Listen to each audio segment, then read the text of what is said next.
The moment I opened the door, my stomach dropped. There he was, my husband, Mark, sitting on the living room couch with her, my friend, Sophie. And it wasn't a casual visit. The way he looked at her, the way she clutched her baby, the familiar tenderness in his tone, it was like seeing him with me, but not me. My own voice caught in my throat.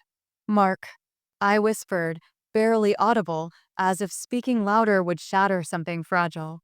He turned, and that half smile, the one I thought was mine to hold, froze. Sophie's eyes widened, innocent confusion mixed with fear. I felt my knees weaken and the air around me thickened. Every step I had ever taken to trust him, every shared secret, every laugh, every whispered, "I love you," felt like a knife twisting inside me. I didn't know whether to scream, cry, or run. My mind was a whirlwind. How long? How could he, my husband, the father of my child, live this secret life? And why here, of all places, in her apartment, my friend I babysat for countless times, the little one in her arms smiling at him as though he belonged to them both? My chest tightened, and a cold shiver ran down my spine. Before I could even process it, Mark's voice came, soft but laced with guilt.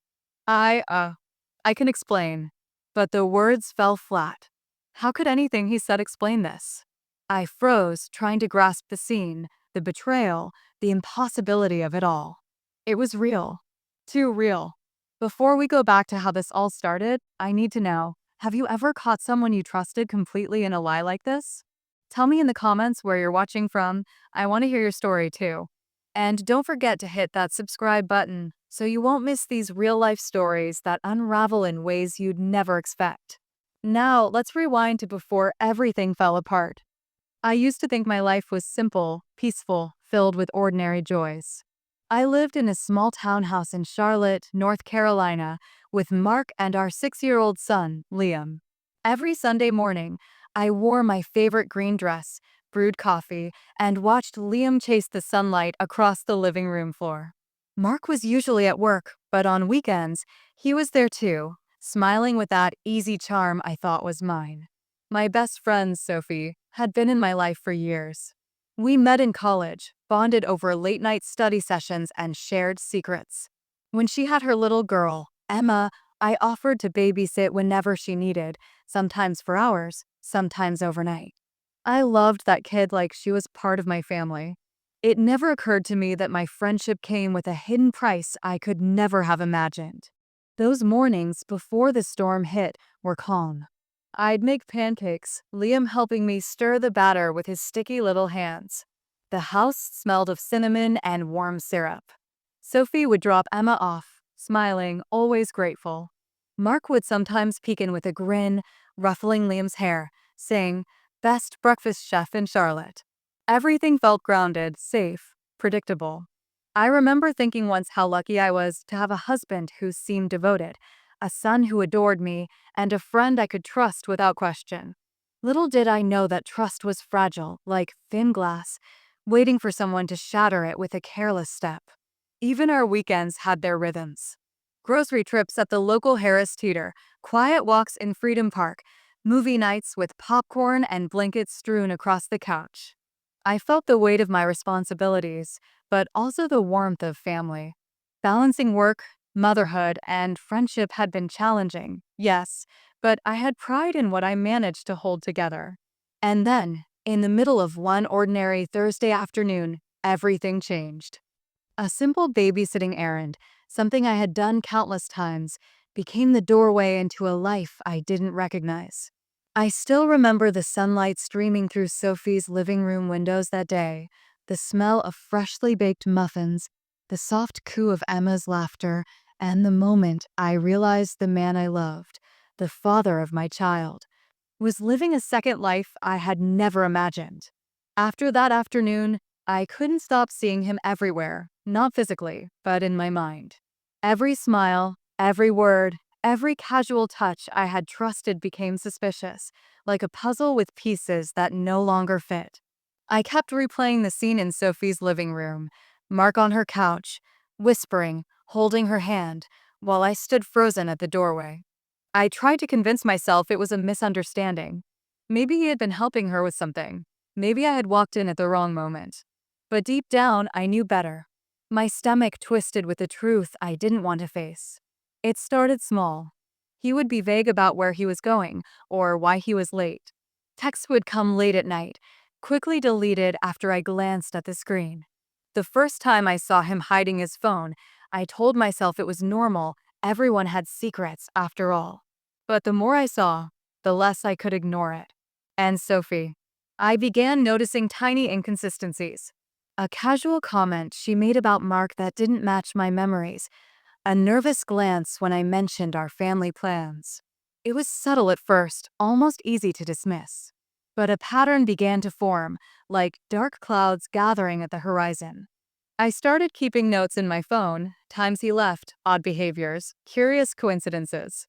I didn't want to believe it, yet every note felt like a confirmation. My heart ached each time I imagined the possibility that my husband, the father of my child, was leading a double life. One evening, I confronted him, not with anger, not with accusations, but carefully, almost tenderly, trying to catch him off guard. "Mark, can we talk?" I asked, my voice steady despite the tremor in my chest. He looked up from his laptop, eyes narrowing, as if weighing whether to lie or evade. "I've just been busy with work, you know that," he replied, brushing it off. But I could see the tension in his jaw, the way his hands fidgeted.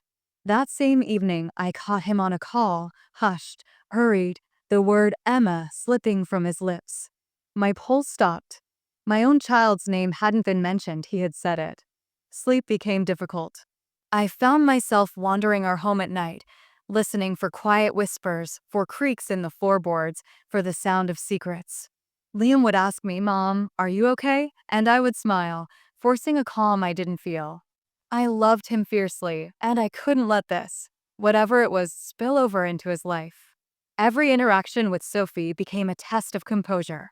I continued babysitting Emma, as I had for years, pretending nothing was wrong, but my eyes were sharper now. I noticed the way she laughed at jokes I didn't hear, the way she looked at him, our Mark, as though he belonged entirely to her. And the worst part? The betrayal wasn't just emotional, it was logistical. Bills, expenses, small financial favors I had given to support our friend suddenly felt like they had been manipulated. Gifts meant for our home, and Liam seemed to vanish, redirected to a life I had no part in. I remember sitting in my car one night after dropping Liam off at soccer practice, hands gripping the steering wheel, a mix of rage and heartbreak flooding me. I whispered to myself, "This can't be real. It can't be happening." But deep inside, I knew it was. The truth had a way of clawing its way to the surface, no matter how tightly I tried to suppress it. Even now, I can feel the weight of that realization, the slow, sinking understanding that the life I thought I had carefully built was only one side of a coin. And on the other side, my husband was living a life I hadn't imagined, with my friend by his side. It wasn't a sudden explosion, it was a slow burn, a creeping dread that became impossible to ignore. I knew then that I had to act not out of vengeance, but to protect my child, my home, and my sanity. And in that moment, I began to plan. I remember the early days with Mark, before the shadows crept in. We met at a bookstore in uptown Charlotte. He had a nervous smile. I had a stack of novels in my arms. Something clicked instantly, a quiet spark that grew into laughter-filled nights and long, meandering talks about dreams and future plans. I believed in those dreams. I believed in us. Raising Liam alone at times had been exhausting, yet rewarding. I had worked long hours at the marketing firm downtown, came home to homework battles and bedtime stories, but I loved it. Every scraped knee, every sleepy hug, every whispered, "I love you," made it worth it. And I thought Mark felt the same way. Even with Sophie, my friendship was genuine. She had been there when I struggled through Liam's first night at the hospital, when I was too tired to cook, when life seemed overwhelming. Babysitting Emma wasn't a chore, it was a joy. I thought I was helping someone I trusted, someone who would never, ever betray me. Looking back, I realize now how much I had sacrificed without thinking twice. I rearranged work schedules, skipped lunches, covered Sophie's emergencies, and yet somehow, My kindness was never a consideration in return. I poured my energy into our family, into friendships, into a home I believed was built on love and honesty. I remember the nights I stayed awake nursing Liam through fevers, checking him over every hour. I remember saving money from my own account to buy a car seat for Emma when Sophie couldn't afford one. I remember thinking, this is what friendship and love look like, giving without hesitation, supporting without asking. And yet, what I thought was loyalty and care was being twisted behind my back. The very foundation I had built, trust, friendship, love, was quietly crumbling. Every meal I made, every gift I gave, every kind word spoken in confidence felt like it had been repaid with deception. I realized then how carefully Mark had orchestrated this double life. Every trip, every late night text, every whispered excuse, he had planned it all with the precision of someone who knew how to manipulate love and loyalty. And Sophie, oblivious or complicit, had allowed him to use her as part of this secret world. The hardest part was acknowledging the emotional labor I had poured into my life, the sacrifices, the sleepless nights, the patience, the compromise, and realizing that while I thought I was building a shared life, I was unknowingly supporting a lie. It wasn't just betrayal, it was the erasure of my efforts, my love, my existence in his other life. I remember sitting on my bed one rainy evening, Liam asleep beside me, staring at the ceiling as tears rolled down my cheeks. I whispered to myself, how could someone I loved this much, how could he do this? The pain was sharp, suffocating, but it sparked something else, clarity. I could not continue being invisible in my own life. I could not allow this deceit to continue, not for Liam, not for me. That night, I began to plan carefully, recording evidence, cataloging receipts, saving screenshots, and memorizing conversations. I wasn't thinking about revenge yet, not in the reckless, vengeful sense, but about reclaiming control. My focus was on my child, on my home, on preserving a life built with love and honesty, despite the cracks. Every small act of kindness I had offered, every moment of trust one had given, became a tool. I realized that my life had value, that my sacrifices mattered, and that the person who had betrayed me had underestimated the quiet strength of someone who loved fiercely and lived authentically. It was a turning point. I understood that the next steps had to be precise, careful, and deliberate. I had to untangle the lies, protect Liam, and ensure that no one could manipulate or erase our lives ever again. The weeks that followed were a blur of quiet observation and mounting anxiety. Every time I dropped Liam off at school, I scanned the neighborhood for any sign of Sophie or Mark, any hint of their secret life. My mind replayed conversations, revisited smiles that had suddenly seemed loaded with hidden meaning. I felt like a detective in my own life, piecing together fragments of deception that had been there all along. It started with small lies. He'd tell me he was working late, yet I'd catch glimpses of him walking past Sophie's street in the evenings. Sophie would casually mention something about a date night with Mark as though it were perfectly ordinary, and my stomach would not. The more I tried to rationalize it, the worse the gut feeling grew. It wasn't paranoia, it was awareness. Then came the texts.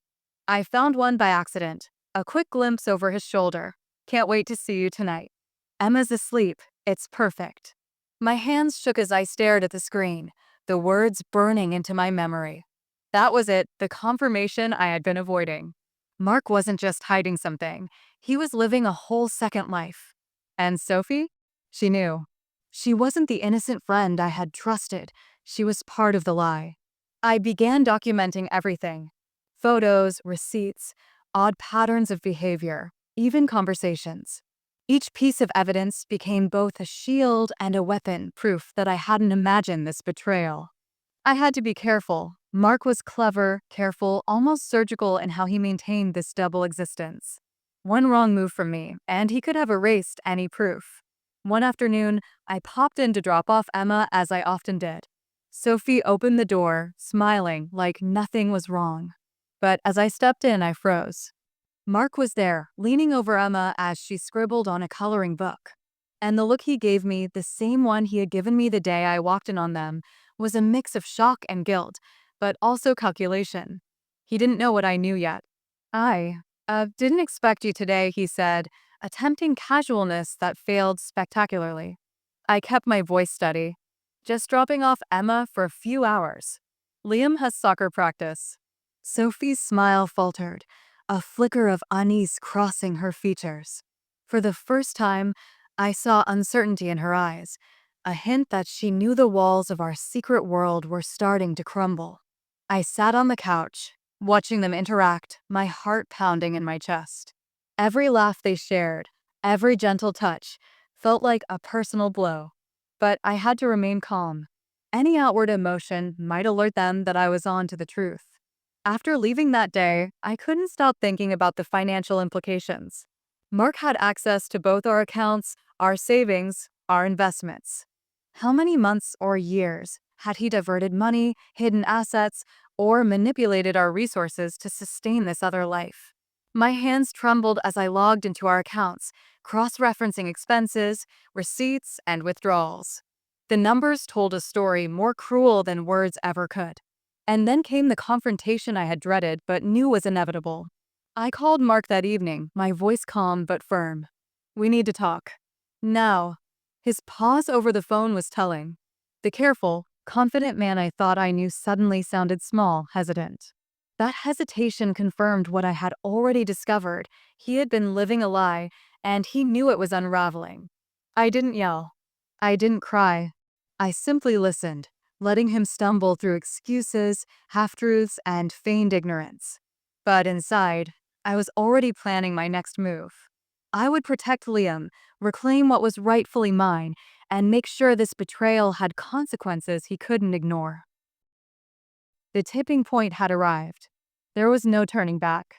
The world I had trusted, the family I had built, the friendships I had nurtured was fractured. And now I had to navigate the wreckage with precision, courage, and an unwavering focus on survival. That night, I lay awake in our bedroom, Liam asleep in the next room, and the weight of betrayal pressing down on me like a storm. Every laugh I had shared with Mark, every whispered, "I love you," every time I thought he was beside me in our life, it all felt like a carefully constructed illusion. And yet, I had to remind myself, illusions could be dismantled. Lies could be exposed. I started by cataloging everything I had. Receipts, bank statements, screenshots of texts, dates, and times of suspicious behavior. Each piece of evidence was a thread I could pull to unravel the web of deceit. My heart pounded as I realized the scale of the betrayal. This wasn't a one-time mistake. It was deliberate, calculated, and ongoing. I thought about Liam constantly. My little boy, with his bright eyes and boundless curiosity, deserved a life free from manipulation and lies. I couldn't let Mark's deception touch him any more than it already had. I needed to act, but strategically, not recklessly. I had to protect my child first, secure our finances, and reclaim the narrative of my life. The next day, I confronted Sophie in a way that was careful, calculated. I didn't explode, didn't scream, didn't accuse outright. Instead, I asked subtle questions. How long have you known about this? Did he ever mention our family? Emma talks about him a lot. Does Liam know him too? Her reactions were telling. A fleeting hesitation, a shift of weight, a silence longer than necessary. It was confirmation I didn't want, but I needed.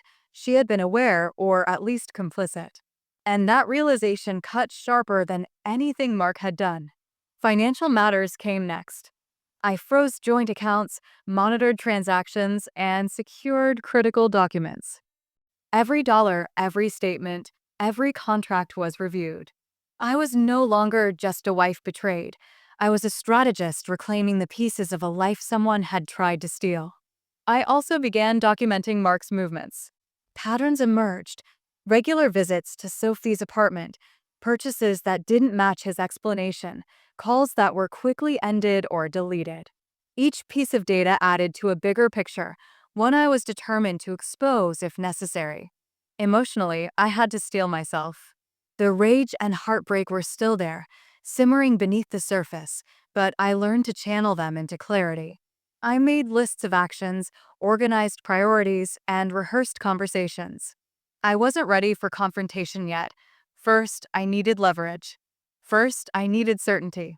I thought about the long-term implications, too. Would Mark try to manipulate Liam? Could Sophie's family influence decisions? I needed a legal and emotional shield, something unassailable.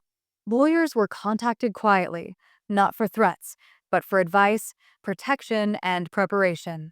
I wasn't planning revenge in the petty sense. I was planning restoration for myself and for my son. The realization hit me fully one rainy evening as I watched Liam sleeping, his small chest rising and falling with each innocent breath. This was my anchor. No deception, no betrayal could touch the truth of my love, my role as his mother. That love was my weapon, my compass, and my shield. I allowed myself one long, cathartic cry that night. Not for Mark, not for Sophie, not for the life I had lost, but for the life I was about to reclaim. A life where my choices, my love, and my efforts would not be erased or manipulated. A life where my child would grow up in honesty and safety, no matter the cost. And somewhere in that pain, a quiet clarity settled in my mind. I would confront this carefully, decisively, and with the strength of someone who knew their worth. I wouldn't just react. I would orchestrate the end of this deception in a way that was final, undeniable, and fair. The next steps were clear. Evidence, strategy, legal protection, emotional preparation. Every move I made had purpose. And for the first time since the discovery, I felt a strange sense of control, like the tide had finally shifted, and the storm, though still looming, was mine to navigate. The moment of undeniable truth came sooner than I expected. It was a Thursday afternoon, and I had agreed to babysit Emma as usual. I had rehearsed my calm demeanor, masking the storm inside. But something told me today would be different, something in the air, the way the sunlight fell across Sophie's living room floor, or perhaps the way Mark had answered the door when I called to confirm. I stepped inside, Emma giggling as she ran toward me, and froze. Mark was there, leaning casually against the kitchen counter, a notebook in his hands. Not just any notebook, it was a ledger detailing finances, gifts, and trips I hadn't known about. My pulse raced. My hand shook. "Mark," I said slowly, deliberately, my voice calm but cutting through the quiet. "What's this?" He looked up, surprise flickering in his eyes, followed by a quick mask of defensiveness. It's nothing," he muttered. I didn't give him a chance to brush it off. I stepped closer, flipping through the pages. Each line confirmed what I had suspected: hidden accounts, secret expenses, transfers to Sophie, luxury gifts I had never been aware of, and trips he had taken that didn't match his work schedule. The ledger was a blueprint of deception. Sophie hovered nearby, her face pale, her hands clutching Emma tightly. I I can explain," she stammered, but her voice lacked conviction. I looked at them both, fury rising but tempered by precision. "No," I said softly, "you can't. Because it's all here. Every lie, every secret, every moment you thought I wouldn't see." Mark's jaw tightened. "Ramesa. I didn't." I cut him off, my voice steady but filled with quiet authority. Don't. Don't even try. I've documented everything. I've saved screenshots, receipts, bank statements, timelines. I know the full extent. And this, I held up the ledger, is only the beginning. Emma looked up at me, eyes wide and innocent, unaware of the tension crackling in the room. My heart ached.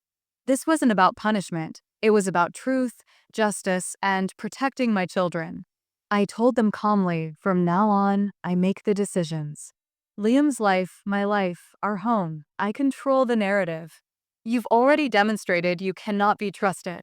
They were silent, the weight of my words settling like stones in the room. I felt a rush of empowerment, a strange mix of relief and righteous anger. I wasn't yelling, I wasn't crying. I was observing, calculating, asserting control over what was mine. That evening, I contacted my lawyer.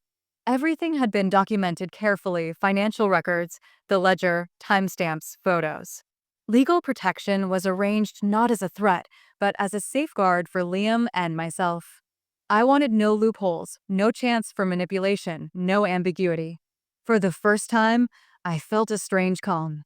The storm had not passed, but I had mapped it, understood it, and taken command.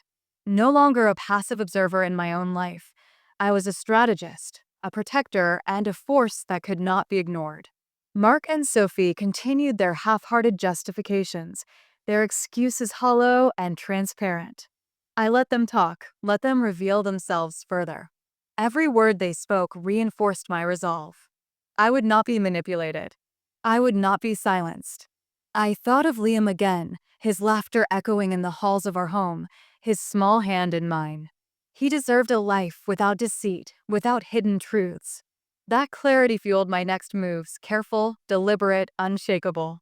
I wasn't seeking petty revenge. I was restoring life, dignity, and security for the people I loved most. And as I watched them, powerless in my presence, I realized something profound. The betrayal had been theirs, but the power was mine. I had the evidence, the clarity, the plan, and the unwavering love that anchored me. The balance had shifted. The ledger, the conversations, the confrontations, they were all pieces of a puzzle finally coming together. And I knew deep in my bones that the next steps would end the deception for good. The days that followed were a mix of careful strategy and emotional fortitude. Every interaction with Mark and Sophie became deliberate, a test, a negotiation, a dance where I held all the cards. I wasn't angry in the impulsive way people often imagine betrayal evokes. I was calm, focused, precise. This wasn't about revenge. It was about reclaiming what was mine. I started by securing our home. Locks were changed, passwords updated, and every access point to our lives carefully controlled. Every financial account was frozen or monitored, and I began transferring assets into my name. Each step was a declaration. I was no longer a passive participant in a life that had been stolen from me. Mark tried subtle manipulations at first, attempting to guilt me, to charm me, to sow doubt. I made mistakes, he said, voice low, pleading. I can fix this. For Liam. I looked at him and shook my head, steady and unwavering. You can't fix the past. You can't erase the lies. And you certainly cannot control my life anymore. What I do now is for Liam and me. That's it. Sophie, too, tried to insert herself into conversations, her voice trembling with excuses, but I refused to engage in debates that offered no resolution. Their remorse was meaningless, their actions had consequences, and I was determined to see those consequences fully realized, not through vengeance, but through accountability and truth. I also had to protect Liam from the emotional fallout. He noticed tension, sensed change, but he didn't understand the full extent of deception. I told him small, truthful fragments that sometimes adults make mistakes, that honesty and love matter more than anything, and that mommy would always keep him safe. His small hand in mine was a reminder. Every decision I made, every action I took, had to safeguard his world, his trust, and his innocence. In quiet moments, I reflected on my own strength. I realized how much I had endured without realizing my resilience. The sleepless nights, the sacrifices, the endless patience, all of it had built a foundation I hadn't appreciated until now. I had the clarity to see the web of deceit, the courage to act, and the wisdom to know the right steps. I wasn't just reacting emotionally, I was acting strategically, with purpose. One evening, I drafted letters, not angry letters, not confessions, but precise, factual accounts of everything: the double life, the financial mismanagement, the patterns of deceit. Each page was addressed to people who mattered: family, lawyers, and even Sophie's parents. The goal wasn't humiliation, it was transparency, ensuring that no lies could persist, no manipulation could continue. I began to feel a sense of liberation I hadn't expected. The betrayal had been cruel, devastating, and deeply personal, but it had also forced me to confront my own strength. I had survived, observed, and outmaneuvered deception with grace. I had taken control of my narrative, and in doing so, I discovered something profound. Independence and self-respect could be far more powerful than revenge. And yet, there was still a final confrontation to come, a moment where truth would meet those who had tried to control it. I planned it meticulously, timing each step to maximize clarity and impact, ensuring that every piece of evidence, every documented lie, and every pattern of manipulation was undeniable. I wasn't seeking to destroy them. I was seeking closure, accountability, and the restoration of my life and Liam's. And as I sat in my office that night, reviewing the final details, I felt a calm certainty. The storm had come, the lies had been revealed, and I was finally ready to navigate the path forward with my child, my dignity, and my life fully intact. For the first time in months, I breathed deeply, feeling the weight of fear and betrayal lifting, replaced by a quiet strength that no one could take away. The balance had shifted. The truth was finally mine, and I intended to keep it that way. The following week, I moved with deliberate precision. Every phone call, every meeting, every step I took was calculated. I wasn't acting on anger or spite. I was acting on clarity, strategy, and purpose. My life, my child, and my future depended on it, and I wasn't leaving anything to chance. I began by freezing access to shared financial accounts and ensuring that all future transactions went through me. Mark's attempts to charm or manipulate were met with calm firmness. "I control the finances now," I told him once, voice steady. "Any attempt to interfere will be documented. Do not test me." Sophie reached out several times, her messages teetering between apologies and attempts to explain herself. I didn't respond immediately. I needed time, perspective, and control. When I finally replied, it was succinct and factual, boundaries established, roles defined, consequences clarified. No emotion, no manipulation, just clarity. I also began documenting every interaction, every attempt at interference. Photos, recordings, timestamps, everything that might become relevant to protect myself and Liam. Every piece of evidence added a layer of security, a sense of empowerment. For the first time, I wasn't just surviving the aftermath, I was orchestrating the future. Emotionally, I felt a shift. The heartbreak that had once consumed me now fueled determination. Each step I took to protect our life and reclaim my independence reminded me of my worth. I realized that the betrayal, though painful, had revealed something vital. I was stronger than I had imagined. I could endure, adapt, and overcome. Then came the legal steps. I consulted with a lawyer to ensure Liam's custody, our property, and our assets were fully protected. Every document was prepared meticulously. Every contingency planned. This wasn't about revenge. It was about safeguarding our life from further manipulation. The day finally came when I confronted them fully, strategically. I didn't yell. I didn't cry. I presented the ledger, the documented evidence, the timeline of deceit. Each page was factual, undeniable.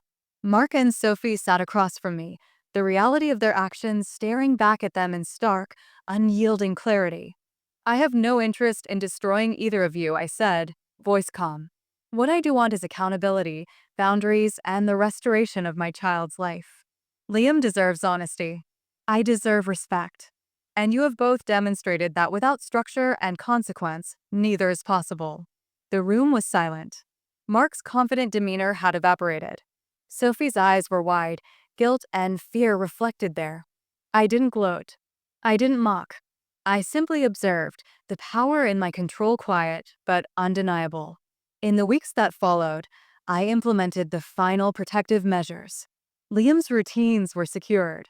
Our home was fully under my management. The financial systems were insulated from interference. And slowly, I began to breathe again. The storm had passed, leaving clarity and control in its wake. And somewhere in that clarity, I found something unexpected, a sense of freedom. For years, I had invested myself in relationships and obligations, trusting blindly. Betrayal had forced me to confront not just their deception, but my own strength, resilience, and independence. I realized I didn't need validation from anyone else to define my worth or my life. Sitting in the quiet of our home, watching Liam play in the yard, I felt an unshakable certainty. The betrayal had been profound, but it had also been transformative. I was no longer a victim. I was a protector, a strategist, a mother who had reclaimed her life. And in that reclamation, I discovered a power that no deception could ever take from me. I had navigated lies, manipulation, and betrayal and emerged whole, stronger, smarter, freer. And for Liam, I would continue to be both shield and guide, ensuring that love, honesty, and trust defined his world, no matter what others tried to impose. The final confrontation was quiet, yet heavy with the weight of months of deception. I arranged a meeting at a neutral location, a small cafe where Liam and I had often come for pancakes on weekends. The irony wasn't lost on me. The place that had symbolized normal life now became the stage for truth. Mark arrived first, tense, trying to mask his nervousness with a forced casualness. Sophie followed, her eyes darting nervously around the room, clutching Emma tightly. But I remained calm, seated with Liam at my side, radiating a quiet authority that could not be challenged. I laid out the evidence carefully, the ledger, the screenshots, the bank statements, the documented timeline. No emotion, no drama, only facts. I let them see their deception reflected in undeniable reality. Each line, each entry, each documented lie was a mirror they couldn't escape. Mark's shoulders slumped. Ramesa. I didn't think. He began, but I cut him off gently. No, Mark, I said softly but firmly, you thought I wouldn't find out. That I would never question, never look deeper, never protect what matters most. But I have. And now everything is clear. Our child, our home, our lives, they are mine to protect. Your lies end here. Sophie's face crumpled. I'm sorry, she whispered, but the words rang hollow. The gravity of the betrayal wasn't erased by a simple apology. I nodded, acknowledging the words without validating them. Apologies are just words, I said. Actions matter. You need to step back, and you need to let me rebuild what you helped break. The rest of the meeting was procedural. Mark and Sophie agreed to boundaries. Legal steps were confirmed, and everything was documented. It wasn't about revenge. It was about closure, accountability, and clarity. The weight of months of suspicion, heartbreak, and uncertainty finally began to lift. Walking out of that cafe, I felt a strange mix of exhaustion and liberation. Liam squeezed my hand, his trust and innocence grounding me. I realized then that I had not only protected my child and my home, but had reclaimed my own identity. The betrayal had tried to define me, but I had chosen to define myself instead. That night, I sat alone in the living room, the quiet hum of the house around me. I reflected on everything, the sacrifices, the heartbreak, the betrayal, and the steps I had taken to regain control. I understood something profoundly simple. You teach people how to treat you by what you accept. I had accepted nothing less than honesty, respect, and loyalty, and I had taken decisive steps to ensure they could not take those away again. For months, I had felt powerless, trapped in a narrative written by deceit. But now I was free to live authentically, to love openly, to raise my child without fear or manipulation. The storm had passed. The truth had been revealed. And I had emerged stronger, wiser, and unshakably grounded. I looked at Liam sleeping, his small hand resting against mine, and whispered, "We made it. And nothing, no one, will ever take this from us." For the first time in a long time, I slept knowing I was in control of my life, my child's future, and my heart. The betrayal had been profound, but the empowerment was permanent. Looking back, I realized betrayal can feel like a storm, sudden, ruthless, and all-consuming. But storms also reveal what is strong, what can endure. I learned that love, honesty, and vigilance are not just ideals, they are tools for survival and empowerment. The person who betrays you may try to define your world, but only you can reclaim it. For me, that meant protecting my child, reclaiming my home, securing my finances, and restoring my dignity. It meant facing heartbreak head-on and refusing to let deceit dictate my future. And in that process, I discovered something I never fully appreciated before: my own resilience.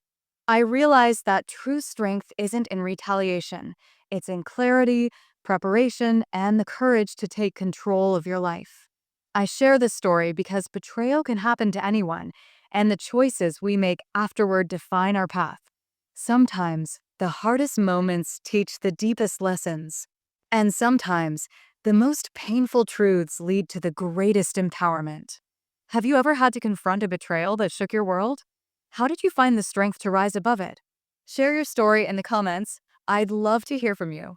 And remember, the first step in reclaiming your life is knowing your worth and refusing to settle for anything less.